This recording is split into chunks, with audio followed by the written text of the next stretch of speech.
Assalamualaikum warahmatullahi wabarakatuh. Perkenalkan, nama saya Nova Paulina dari kelas Akuntansi Perbankan A dengan NIM 190810301141. Di sini saya akan memaparkan terkait dengan profil, perhimpunan dana, pembiayaan, pendapatan, serta kinerja keuangan dan kesehatan dari Maybank Indonesia. Yang pertama, saya akan menjelaskan terkait dengan profil Maybank Indonesia sendiri. PT Bank Maybank Indonesia Tbk atau yang biasa dikenal dengan sebutan Maybank Indonesia merupakan salah satu bank swasta terkemuka di Indonesia. Maybank Indonesia ini merupakan bagian dari grup Malayan Banking Berhad atau Maybank sebagai salah satu grup penyedia layanan keuangan terbesar di ASEAN. Sebelumnya, PT Bank Maybank Indonesia Tbk ini bernama PT Bank Internasional Indonesia Tbk atau BII yang didirikan pada tanggal 15 Mei 1959 yang mendapatkan izin sebagai bank devisa pada tahun 1988 dan mencatatkan sahamnya sebagai perusahaan terbuka di Bursa Efek Jakarta dan Surabaya. Nah, untuk anak perusahaan sendiri dari Maybank Indonesia ini yaitu yang pertama PT Wahana Auto Mitra Multiarta Tbk dan PT Maybank Indonesia Finance. Nah, untuk visinya sendiri dari Maybank Indonesia ini yaitu menjadi penyedia layanan keuangan terkemuka di Indonesia yang didukung oleh sumber daya manusia yang berkomitmen penuh dan inovatif untuk menciptakan nilai dan melayani komunitas. Sedangkan untuk misinya sendiri ada 4, yaitu yang pertama, kami berfokus untuk menyediakan akses yang nyaman untuk mendapatkan secara langsung produk dan layanan perbankan. Yang kedua, kami memberikan advice kepada nasabah berdasarkan kebutuhan. Yang ketiga, kami berkomitmen untuk memberikan persyaratan dan harga yang wajar. Untuk misi yang keempatnya, yaitu kami memprioritaskan pengalaman nasabah menggunakan teknologi digital generasi yang mendatang. Berikut gambaran laporan posisi keuangan pada Maybank Indonesia. Maybank Indonesia hingga periode 31 Desember 2021 ini dapat mengelola simpanan nasabahnya sebesar 114,9 triliun rupiah dan memiliki total aset senilai 168,8 triliun rupiah. Nah, untuk total liabilitasnya yaitu sebesar 140,033 triliun rupiah dan ekuitasnya sejumlah 28,725 miliar rupiah. Nah, untuk asetnya sendiri itu terdiri dari kas, giro pada Bank Indonesia, giro pada bank lain, penempatan pada Bank Indonesia dan bank lain, efek-efek yang diperdagangkan atau investasi keuangan, efek yang dibeli dengan janji dijual kembali, tambahan derivatif, kredit yang diberikan dan piutang pembiayaan syariah, tagihan akseptasi, aset pajak tangguhan, aset tetap dan aset hak guna, aset tidak berwujud, beban dibayar di muka, dan aset lain-lain. Nah, sedangkan untuk liabilitasnya yaitu liabilitas segera, simpanan nasabah, simpanan dari bank lain, efek yang dibeli dengan janji dijual kembali, liabilitas derivatif, utang akseptasi, surat berharga yang diterbitkan, pinjaman yang diterima, utang pajak, beban yang masih harus dibayar, dan liabilitas lain-lain, serta obligasi subordinasi. Nah, untuk ekuitasnya yaitu modal ditempatkan dan di-store penuh, tambahan modal di-store, komponen ekuitas lainnya, cadangan umum, saldo laba, dan kepentingan non-pengendali. Kedua yaitu perhimpunan dana. Nah, Maybank Indonesia ini menghimpun dana dari masyarakat yaitu nasabah, pihak ketiga, dan bank lain dalam bentuk simpanan berupa giro, deposito berjangka, tabungan, dan atau bentuk lainnya yang dibersamakan dengan itu. Nah, untuk perhimpunan dananya yaitu berupa tabungan itu senilai 32.361 juta. Nah, terdiri atas Maybank tabungan reguler, Maxi, Pro, Women One, Super Kids, MyPlan, Super Falas, tabungan U, tabungan Simple, tabungan Plan, tabungan U. Nah, untuk gironya sendiri yaitu senilai 21.904 juta rupiah. Nah, untuk gironya terdiri dari giro rupiah, giro falas, giro multi currency, dan giro DHE. Nah, Selanjutnya dari deposito berjangka itu senilai 60.634 juta. Nah, untuk depositonya yaitu Maybank Deposito, Deposito Bonkal, Deposito Online, dan total keseluruhan dana dari perhimpunan dana ini yaitu 114.899 juta rupiah.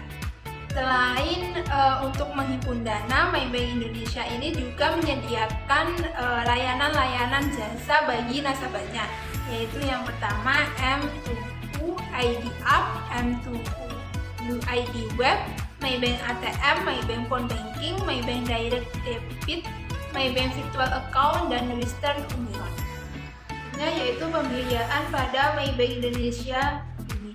Nah, untuk pembiayaan pada Maybank Indonesia ini senilai 101,8 triliun yang berasal dari perbankan global yang membukukan kreditnya sebesar 35 triliun rupiah. Nah, untuk total kredit Community Financial Service atau CFS tercatat sebesar 66,8 triliun rupiah.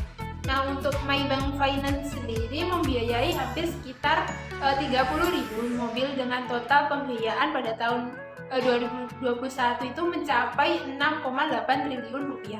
Nah, untuk Boom Finance membiayai sekitar 213.000 unit sepeda motor dengan total pembiayaan sebesar 4,6 triliun rupiah pada tahun 2021. Nah, pembiayaan pada Maybank Finance ini atau Maybank Indonesia ini disalurkan kepada debitur dan grup debitur. Nah, untuk pembiayaan pada Maybank Indonesia ini terdiri atas CFS non-retail dan CFS retail. CFS adalah Community Finance Service. Nah, untuk CFS non-retail ini terdiri atas kredit investasi, kredit modal kerja, pinjaman SME, kredit usaha rakyat, distributor finance, supplier finance, community finance, commercial property finance, kerjasama perbankan kredit, dan UKM. Untuk CFS retailnya ini terdiri dari wealth management, kredit pemilikan rumah, kartu kredit dan KTA, dan kredit pemilikan mobil dan motor. Nah, untuk kredit pemilikan mobil dan motor ini terdiri atas Maybank Finance dan Finance. Selanjutnya pada pendapatan. Nah, pendapatan utama dari Maybank Finance ini terdiri dari pendapatan bunga senilai 7.117 miliar rupiah. Nah, untuk pendapatan operasional lainnya itu terdiri dari pendapatan provisi dan komisi senilai selain dari kredit yang diberikan senilai 371,38 miliar rupiah, dan keuntungan transaksi mata uang asing senilai 225 miliar rupiah, serta keuntungan penjualan efek-efek yang diperdagangkan dan investasi keuangan senilai 163.741 miliar rupiah. Di sini juga ada pendapatan lainnya, yaitu pendapatan jasa konsultasi senilai 52.551 miliar rupiah, pendapatan kembali piutang yang telah dihapus bukukan senilai 154.618 miliar rupiah, dan pendapatan transfer senilai 20.020 miliar rupiah. Nah, yaitu kinerja keuangan dan kesehatan bank. Nah, di sini saya mengambil rasio CAR total atau KPMM pada permodalan yaitu senilai 26,91% yang terdiri dari rasio tier 1 senilai 25,70% dari modal inti, dan rasio tier 2 yaitu senilai 1,21% dari modal sekunder. Nah, berdasarkan ketentuan CAR dari Bank Indonesia ini, bank yang memiliki CAR 12% ke atas termasuk bank yang dianggap sehat, sehingga Maybank Indonesia ini dinyatakan sehat dan mampu untuk menutupi apabila terjadi kerugian. Jika nilai CAR tinggi, maka bank dapat membiayai kegiatan operasional dan memberikan kontribusi yang cukup besar bagi profitabilitas. Dengan modal sekunder senilai 1,21%, berarti hanya terdapat 1,21% modal yang berasal dari eksternal. Dari hal tersebut, dapat dikatakan kekuatan modal pada Maybank Indonesia ini terletak pada modal inti yang sudah cukup untuk memenuhi kebutuhan permodalan di bank jika sewaktu-waktu terdapat kerugian dari aktiva tetap. Selanjutnya yaitu rasio aset tetap terhadap modal itu senilai 22,53%. Nah, di sini berarti bahwa ATMM sebesar 22,53% ini menunjukkan investasi Maybank Indonesia ini terhadap aset tetap normal dan tidak berlebihan karena rasionya itu kurang dari 50%. Ini mengindikasikan bahwa bank itu berinvestasi tidak berlebihan dalam aset non-liquidnya. Jika hasil kurang dari 50%, juga menunjukkan bahwa bank dapat memanfaatkan aktiva tetapnya secara efisien. Nah, selanjutnya pada kualitas aset. Di sini pada kualitas aset ini terdiri atas yang pertama rasio aset produktif bermasalah terhadap total aset produktif, yaitu senilai 2,32%. Nah, hasil ini mengalami penurunan dibandingkan tahun sebelumnya, sehingga aset produktif dapat menutupi aset produktif yang bermasalah. Selanjutnya pada kredit bermasalah ini senilai 2,56% yang menunjukkan bahwa rasio NPL atau kredit bermasalah ini sudah baik dan ideal karena berdasarkan Bank Indonesia, rasio yang ideal itu berkisar di angka 5%. Jika rasio di atas 5% menunjukkan kredit macet lebih banyak daripada kredit lancar. Nah, untuk CKPN-nya yaitu senilai 2,8%.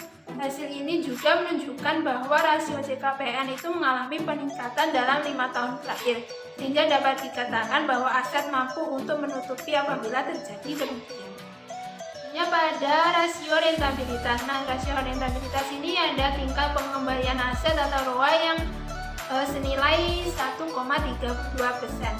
Nah, hasil ini menunjukkan bahwa Maybank Indonesia itu mampu menghasilkan laba bersih sebesar 1,32% dari total aset yang dimiliki perusahaan. Dengan kata lain, bahwa setiap Rp1 dari aset perusahaan mampu menghasilkan laba bersih sebesar 1,32%. Semakin tinggi nilai ROA, semakin optimal kinerja dari perusahaan dalam pemanfaatan aset untuk meraih laba bersih. Nah, selanjutnya yaitu tingkat pengembalian ekuitas atau ROE, yaitu senilai 6,9%. Nah, hasil ini menunjukkan bahwa Maybank Indonesia ini cukup efektif untuk mendapatkan pendapatan karena angka tersebut mendekati 1. Jika suatu bank atau perusahaan memiliki ROE mendekati 0, maka bisa dikatakan perusahaan ini tidak efektif atau tidak berhasil dalam mendapatkan pendapatan. Selanjutnya pada margin bunga neto atau NIM. Nah, ini senilai 4,69%, yaitu menunjukkan bahwa total aset yang dimiliki Maybank Indonesia diantaranya mampu dikonversi menjadi pendapatan bunga bersih. Hasil ini mengalami peningkatan dari tahun sebelumnya, sehingga Maybank Indonesia ini berarti mengalami peningkatan kinerja dalam memaksimalkan aset-aset produktifnya. Nah, pada beban operasional terhadap pendapatan operasional atau BOPO ini sebesar 82,90%. Hasil ini itu menunjukkan bahwa total pendapatan operasional yang dihasilkan Maybank Indonesia dari tahun 2021 sebanyak 82,90% ini adalah biaya operasional yang harus dikeluarkan bank. Untuk sisanya yaitu 17,90% adalah pendapatan operasional bersih yang berhasil diperoleh. Walaupun hasil rasio ini masih dianggap normal atau masih dalam ketentuan dari BI yang mana rasio BOPO maksimal 90%, tetapi rasio yang ideal menurut OJK rasio BOPO sebesar 60-65%.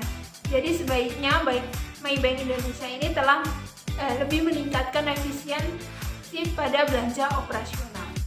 Selanjutnya yaitu rasio kewajiban pemenuhan kecukupan likuiditas atau LCR yang mencapai persentase yaitu 183,97%. Nah, regulator itu menetapkan pemenuhan LCR paling rendah yaitu sebesar 100% sebagaimana diatur dalam POJK nomor 42/POJK 03/2015 tentang LCR.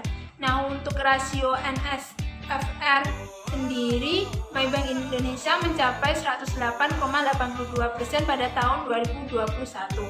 Ini lebih tinggi dibandingkan ketentuan regulator sebesar 100% sebagaimana yang diatur dalam POJK nomor 50/POJK 03/2017 tentang NSFR. Penyediaan modal minimum bank berdasarkan profil risiko yang berlaku saat ini adalah 9% sampai dengan kurang dari 10% dari aset tertimbang. Menurut risiko ATMR, profil risiko Maybank Indonesia ini berada pada peringkat low to moderate atau peringkat 2 yang mensyaratkan total modal minimum sebesar 9% sampai dengan kurang dari 10% dari aset tertimbang menurut risiko ATMR. Berdasarkan penilaian atas peringkat kesehatan bank per posisi Desember 2021. Nah, posisi CAR bank ini setelah memperhitungkan faktor risiko kredit, risiko pasar, dan risiko operasional untuk posisi tahun 31 Desember 2021 adalah sebesar 26,38% atau jauh di atas ketentuan minimum yang diwajibkan oleh regulator. Secara keseluruhan, berdasarkan perhitungan rasio-rasio yang sudah saya sebutkan tadi, Maybank Indonesia ini telah memenuhi kriteria sangat likuid dalam penilaian tingkat kesehatan bank. Hal ini didasarkan pada rasio-rasio keuangan yang sudah diperhitungkan tadi, yang berada dalam kondisi baik dan mampu mendukung kelangsungan usaha di masa yang akan datang. Sekian pemaparan dari saya terkait dengan profil penghimpunan, pembiayaan, serta kinerja keuangan dan kesehatan Maybank Indonesia ini. Untuk kurang lebihnya, saya mohon maaf. Wassalamualaikum warahmatullahi wabarakatuh.